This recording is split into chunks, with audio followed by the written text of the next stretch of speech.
ನಮಸ್ಕಾರ, ನಾನು doctor Mamata Harish, obstetrician and gynaecologist from Atrium Bloom women and children hospital, Rajarajeshwari Nagar. ಈ ದಿನ ನಾವು ಗರ್ಭಿಣಿಯರು ಕೋವಿಡ್ ಸಂದರ್ಭ ಏನೆಲ್ಲ ಮುಂಜಾಗ್ರತೆಗಳನ್ನ ತಗೊಬೇಕು ಎಂದ್ರ ಬಗ್ಗೆ ತಿಳ್ಕೊಳ್ಳೋಣ. ಮೊದಲನೇದಾಗಿ ಕಡ್ಡಾಯವಾಗಿ ಮಾಸ್ಕ್ ಧರಿಸೋಣ. Mask can be N95 surgical mask ಅಥವಾ ಎನಿ ಕ್ಲಾತ್ ಮಾಸ್ಕ್. ಎರಡನೇದಾಗಿ ಯಾವಾಗಲೂ ಕೈ ತೊಳ್ಕೊಳ್ಳೋಣ ಮತ್ತು ಸ್ಯಾನಿಟೈಸರ್ ಬಳಸೋಣ. ಮೂರನೇದು ಮತ್ತು ಅತಿ ಇಂಪಾರ್ಟೆಂಟ್ ಪಾಯಿಂಟ್, ಇಮ್ಯುನಿಟಿನ ಇಂಪ್ರೂವ್ ಮಾಡ್ಕೊಳ್ಳೋಣ. ಒಳ್ಳೆ ನ್ಯೂಟ್ರಿಷಿಯಸ್ ಫುಡ್ ತಗೊಳ್ಳೋಣ, ಫ್ರೂಟ್ಸ್ ವೆಜಿಟಬಲ್ ತಗೊಳ್ಳೋಣ. ಮಲ್ಟಿವಿಟಮಿನ್ಸ್ ತಗೊಳ್ಬೇಕಾದಂಥ ಸಂದರ್ಭ ಬಂತಂದರೆ ಡಾಕ್ಟರ್ನ ಕನ್ಸಲ್ಟ್ ಮಾಡಿ ತೆಗೆದುಕೊಳ್ಳೋಣ.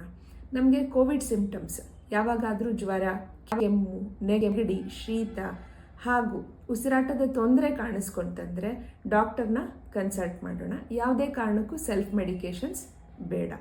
ಇನ್ನು ಕೋವಿಡ್ ವ್ಯಾಕ್ಸಿನೇಷನ್ ಬಗ್ಗೆ ಅಂತ ಅಂದರೆ, ಫಸ್ಟ್ ಟ್ರೈಮೆಸ್ಟರ್ ಆದಮೇಲೆ ಕೋವಿಡ್ ವ್ಯಾಕ್ಸಿನೇಷನ್ನ ಗರ್ಭಿಣಿಯರು ಸೇಫಾಗಿ ತಗೊಬೋದು. ಇದು ತಾಯಿ ಮತ್ತು ಮಗುವಿನ ರಕ್ಷಣೆ ಮಾಡುತ್ತೆ. ಧನ್ಯವಾದ.